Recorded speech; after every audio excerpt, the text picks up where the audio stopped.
Canadian Prime Minister Justin Trudeau has taken centre stage at the AI Action Summit in France, delivering a speech that, on the surface, sounds like a noble call for responsible artificial intelligence development, but when you dig deeper, it becomes clear that this is about something much more sinister.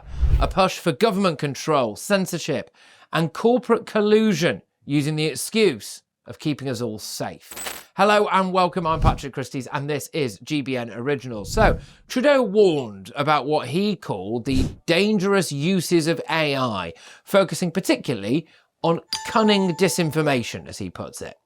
But what exactly does Trudeau mean by disinformation? If his track record is anything to go by, it's clear that he often uses this term to describe opinions or viewpoints that don't align with his government's narrative. This isn't about protecting people from falsehoods, it's about silencing dissent. Trudeau also expressed concern about AI driving citizens towards what he described as cynicism, populism, hopelessness and hatred. Well, these are strong words, but let's not miss the subtext here. When Trudeau talks about populism, he's not referring to some dangerous fringe movement. He's talking about ordinary people standing up against elites like him.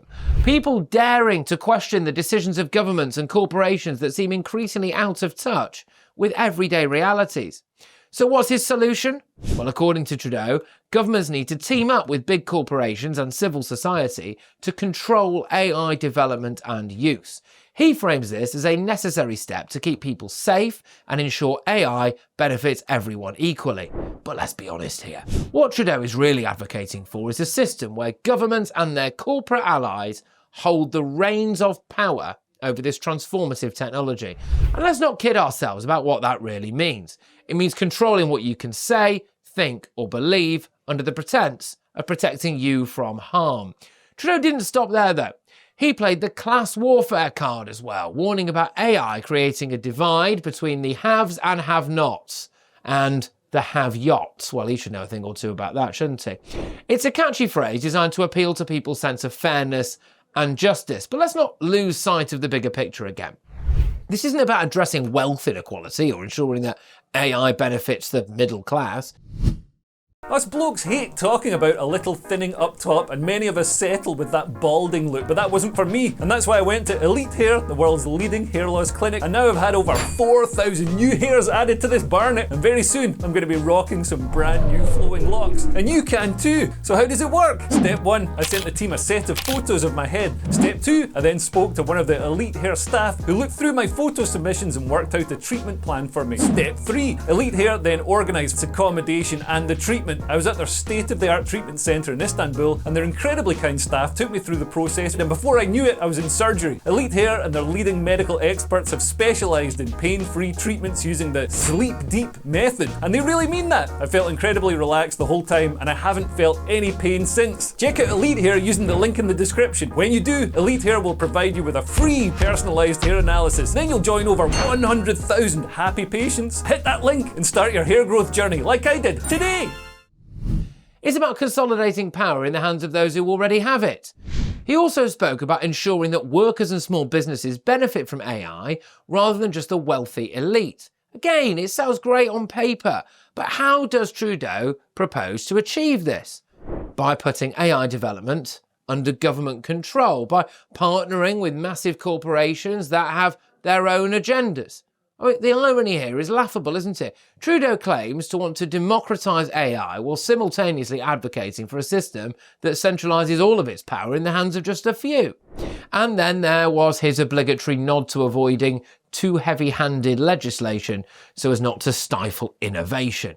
I mean, this is classic political doublespeak. On one hand, he wants us to believe he's all for innovation and progress. On the other hand, he wants governments and corporations to have an unprecedented level of control over how this technology develops and is used. It's a balancing act, designed to make his agenda seem responsible and reasonable when it's anything but. It's also classic socialism, isn't it, really? Somebody else does all the innovation and the grunt work and the hard work, often funded by themselves or backers, and then the state reaches in and decides to take total control of that. Let's just take a little listen, shall we, to Trudeau's speech. We cannot let AI pollute social media with empty slop and cunning disinformation. We cannot let it grow even more the rifts within us, rifts that are already so deep between the haves, the have-nots, and the have-yachts. We cannot let it drive our citizens further towards cynicism, populism, hopelessness, and hatred. AI could unleash the potential of every human being to contribute, to create, to positively impact the world around us, but only if we choose to shape it that way. We, leaders in this room and around the world, have a choice to make. And that choice is being made now. Not 5 years ago, not 5 years from now. Now. If we don't meet this moment, our children, our grandchildren, and great-grandchildren will judge us harshly for it. Now, this isn't just a Canadian issue, it's part of a global trend.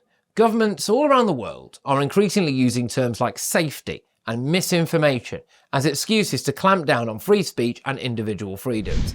And if we're not careful here in Britain, we could find ourselves heading down the same path. In fact, many people watching and listening to this now will argue we're already well along that path.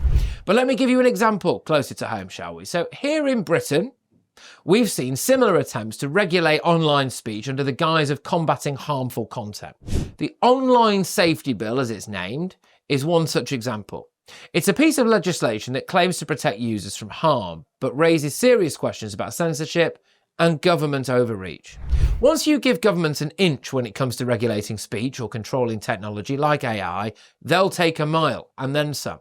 The danger here isn't theoretical. It's actually very real. AI has the potential to revolutionise our lives in ways that we can hardly imagine. In some cases for better, yes, definitely in some cases for worse. There is the potential that it'll take a load of people's jobs. And by the way, I'm not in favour of that. But it can democratise access to information. It can empower individuals with tools once reserved for the elites, hold those to power accountable like never before. It can be a very good fact-checking device, can't it, for example? But that's exactly why people like Trudeau are so keen on controlling it. They don't want AI to be a tool for empowerment. They want it to be a tool for enforcement. And let me ask you this. When did we start accepting the idea that governments should be the arbiters of truth? When did we decide that it was okay for some unelected tech executives who often more concerned with profit margins than principles, to work hand in hand with politicians to decide what we can or cannot say online?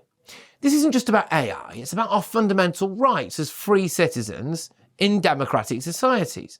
The right to speak freely, think independently, and challenge authority without fear of retribution.